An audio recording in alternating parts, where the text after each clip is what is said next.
दोस्तों, ये एक मोटिवेशनल स्टोरी है जिसमें एक छोटी सी आइडिया से एक हाउसवाइफ कैसे अपने पति की मदद के लिए एक बिजनेस एम्पायर खड़ा करती है। आप जानेंगे कि कैसे वो वुमन इंटरप्राइज ऑफ इंडिया की सूची में अपनी जगह बनाती है। ये कहानी ज्योति वाधवा की है। साल 2010 की बात है। दिल्ली की एक हाउसवाइफ ज्योति वाधवा और 2 साल की बच्ची की मां को ये सुनने को मिला है उनके हस्बैंड इन्वेस्टमेंट बैंकिंग को छोड़कर कुछ नया बिजनेस शुरू करना चाहते हैं, जो कि परिवार के एकलौते कमाने वाले मेंबर है। अपने पति के इस जोखिम वाले फैसले से ज्योति को महसूस हुआ कि उसे भी फाइनेंशियल इंडिपेंडेंट होकर अपनी फैमिली को आर्थिक मदद करनी चाहिए। शादी से पहले ज्योति ने एक मल्टीनेशनल कंपनी में 3 साल काम किया था, जिसकी वजह से ज्योति को ह्यूमन रिसोर्स का अच्छा तजुर्बा था। उसने घर से ही कुछ करने का फैसला किया क्योंकि वह अपनी 2 साल की बच्ची को प्ले स्कूल में छोड़ना नहीं चाहती थी और उसे अपने परिवार को भी देखना था। ज्योति ऐसे विकल्पों की तलाश में थी जिससे वह घर से ही काम कर सके। कुछ कर गुजरने की चाह ज्योति को रास्ता दिखाती गई कि कब क्या करना है। उसने कभी अपने रिश्तेदारों से सुना था कि ऑनलाइन बिजनेस भी किया जा सकता है और उन्होंने ज्योति को पुरानी साड़ियाँ बेचने का सुझाव दिया था। इतनी रिसर्च के बाद आखिरकार ज्योति को विंटेज साड़ी सेल करने का आइडिया अच्छा लगा और जिसमें मार्जिन भी ज़्यादा हो सकता था क्योंकि बाजार में विंटेज साड़ियों की डिमांड भी ज़्यादा थी और सप्लाई इतनी अच्छी नहीं थी। अब उसके पास सबसे बड़ा चैलेंज था पैसे का अरेंजमेंट करने का। ज्योति के पति के पास 1 लाख रुपए की सेविंग थी। अपनी मार्केट रिसर्च पूरी करने के बाद ज्योति ने पति के 50,000 रुपए से अपना बिजनेस शुरू कर दिया। ईबे वेबसाइट पर ज्योति ने विंटेज साड़ी को बेचना शुरू कर दिया।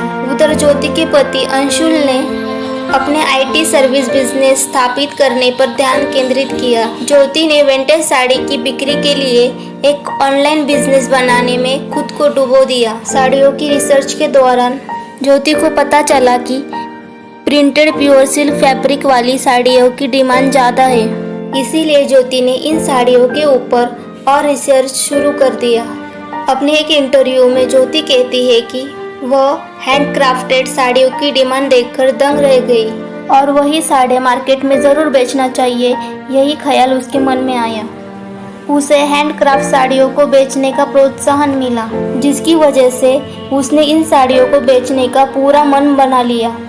एक एंटरप्रेन्योर के तौर पर ज्योति ने कुछ साड़ी को सिलेक्ट किया और उसे ईबे पर अपलोड कर दिया और यहीं से संस्कृति विंटेज का जन्म हुआ। लेकिन ज्योति ने साड़ियों की अच्छी लिस्टिंग और प्रेजेंटेशन पर पूरा ध्यान दिया, जिससे साड़ियों की सेल ज़्यादा हो और कस्टमर का भी विश्वास बना रहे।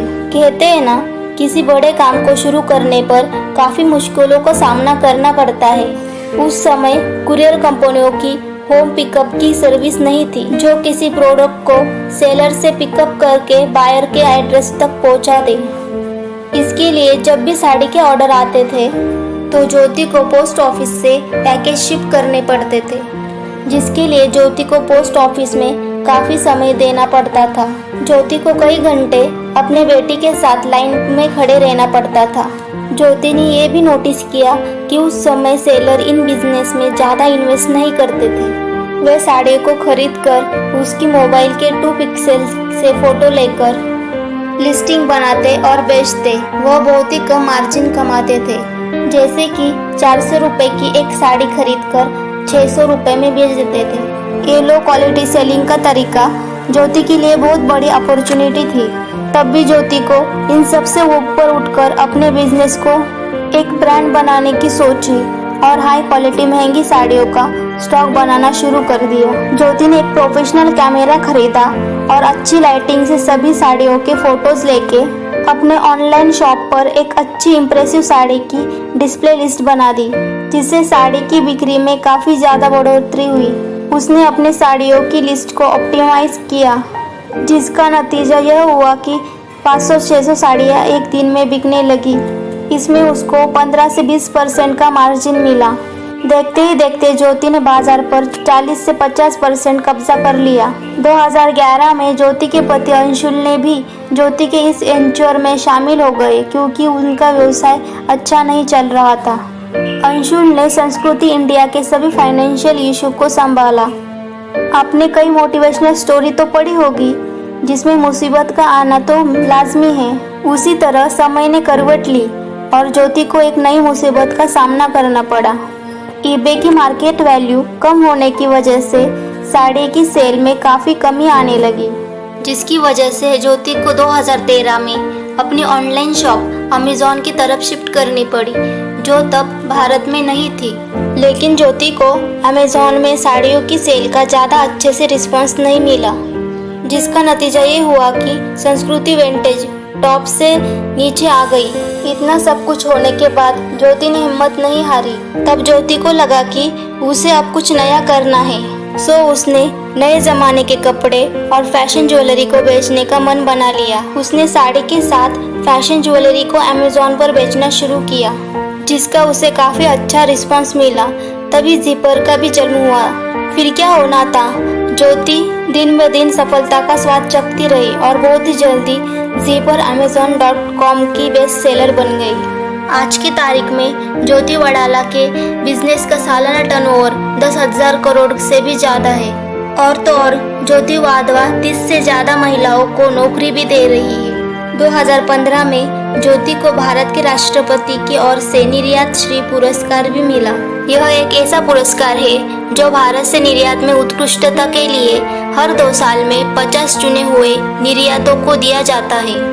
संस्कृति इंडिया अब दुनिया भर में अपने मैन्युफैक्चरर्स का निर्यात करने वाली लगभग सभी ई-कॉमर्स प्लेटफॉर्म पर उपलब्ध है।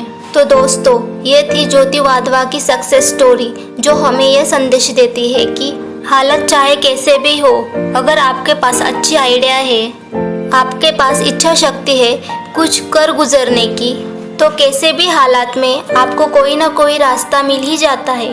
दोस्तों, ये थी मोटिवेशनल स्टोरी जिसमें एक छोटी सी बिजनेस आइडिया से ज्योति वाधवा ने ऊंचाइयों को हासिल किया।